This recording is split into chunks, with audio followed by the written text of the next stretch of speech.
Terkadang kamu perlu berhenti sejenak untuk melihat sesuatu yang terlewat. Halo semuanya, nama saya Michael. Selamat datang di channel saya, Sikutu Buku. Kali ini saya akan bahas buku The Things You Can See Only When You Slow Down, karya Haemin Sunim.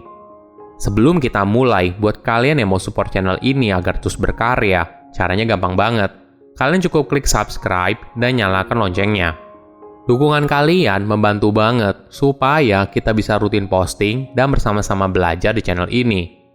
Buku ini membahas soal panduan bagaimana kamu bisa meningkatkan mindfulness di dunia yang sibuk. Hidup bergerak begitu cepat, tapi bukan berarti kita juga harus mengikutinya. Bagaimana bila dimulai dengan sebuah pertanyaan? Kenapa dunia bergerak begitu cepat? Apakah memang dunia yang semakin sibuk atau pikiran saya yang semakin sibuk? Pada dasarnya, dunia yang kita jalani berdasarkan apa yang kita lihat dari jendela pikiran kita sendiri. Contohnya begini, ketika kita melihat keluar, kita hanya melihat sebagian kecil dunia yang kita sukai. Dunia yang kita lihat bukanlah dunia yang apa adanya, namun tergantung pada pikiran tersebut. Jika pikiranmu penuh dengan kasih dan kebahagiaan, maka dunia yang kamu lihat juga akan seperti itu. Sebaliknya, jika pikiranmu penuh dengan pikiran negatif, maka dunia akan terasa negatif juga. Sama halnya ketika kamu merasa terlalu sibuk dan kewalahan. Ingat, kamu bukannya tidak berdaya, karena ketika pikiranmu beristirahat, maka dunia juga akan ikut beristirahat. Saya merangkumnya menjadi 3 hal penting dari buku ini. Pertama, memberikan jeda dalam hidup. Apakah kamu pernah merasa burnout atau merasa sibuk sekali?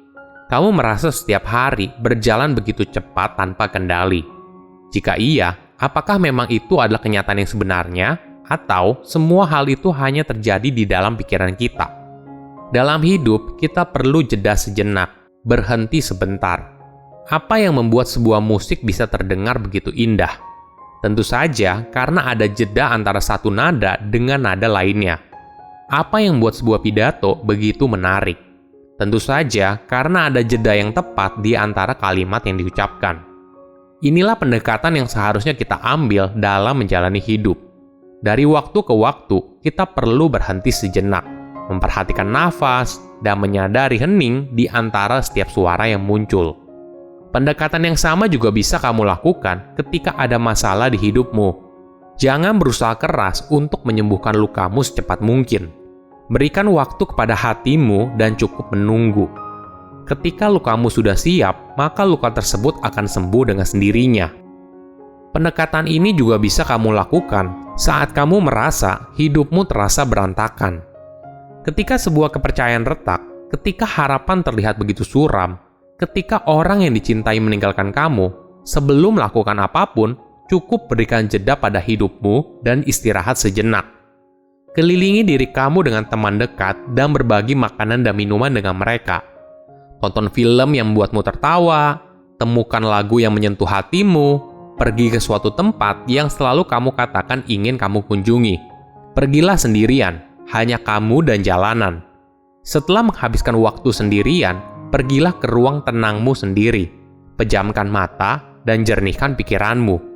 Ajaklah hati yang penuh kasih dan rasakan pelukan sebuah penerimaan.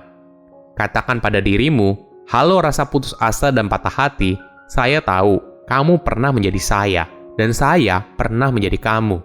Jadi, hari ini saya berdoa untukmu. Kedua, passion dalam hidup. Ada sebuah perumpamaan yang menarik.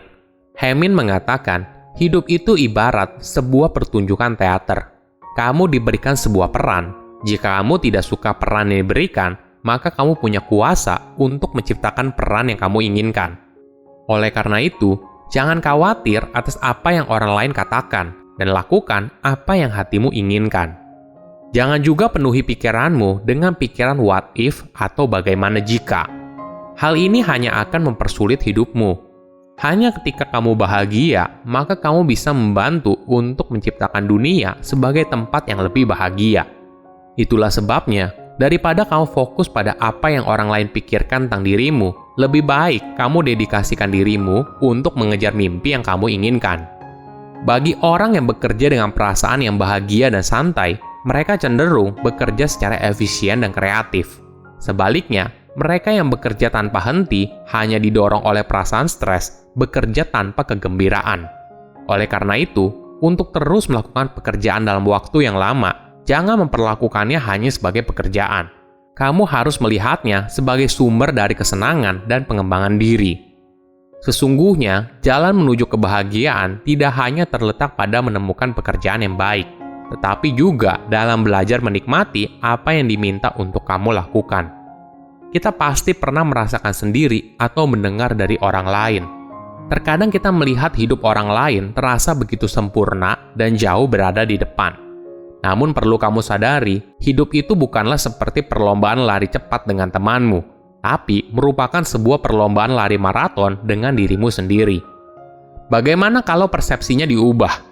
Daripada fokus menjadi lebih daripada orang lain, bagaimana kalau mencoba untuk mencari tahu warna unik dirimu dulu? Ini ada perspektif hidup yang menarik.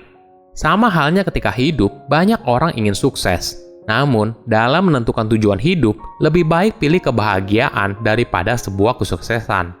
Kenapa? Jika kamu sukses tapi tidak bahagia, apa gunanya? Kebebasanmu lebih berharga daripada uang. Lebih baik menjalani hidup yang kamu inginkan daripada menghasilkan uang yang lebih banyak tapi terikat. Jangan pernah menjual kebebasanmu. Ketiga, menjalani hubungan yang bahagia. Kedewasaan dalam sebuah hubungan berasal dari pengalaman.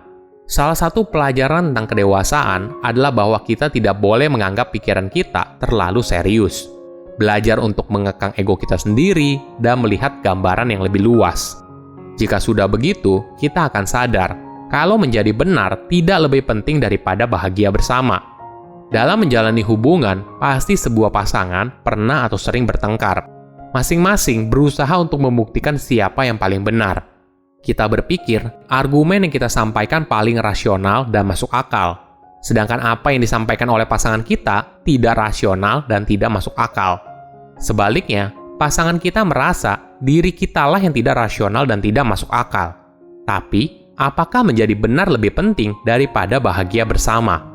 Pertanyaan ini sangat mendalam dan membuat kita untuk berhenti sejenak dan berpikir ulang langkah apa yang akan kita ambil selanjutnya. Apakah kamu pernah dalam sebuah percakapan yang membosankan? Jika iya, apakah kamu tahu apa sebabnya? Bisa jadi karena kita terjebak dalam kesopanan dan tidak bisa berbicara sesungguhnya apa yang kamu rasakan. Pada dasarnya, sebuah percakapan bisa menjadi menarik dan seru apabila kalian berdua mulai berbicara dengan kejujuran apa adanya. Mungkin ini adalah masalah utama pasangan yang menjalani hubungan dalam waktu yang lama. Mereka merasa percakapan yang dijalani terasa membosankan. Hal ini terjadi ketika mereka berhenti jujur satu sama lain soal apa yang mereka rasakan. Hidup perlu diberikan jeda dan momen untuk berhenti sejenak. Sama halnya seperti musik yang indah karena ada jeda di antara nadanya. Begitu juga dengan hidup yang kamu jalani.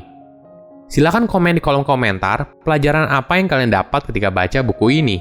Selain itu, komen juga mau buku apa lagi yang saya review di video berikutnya. Saya undur diri, jangan lupa subscribe channel YouTube Sikutu Buku. Bye-bye.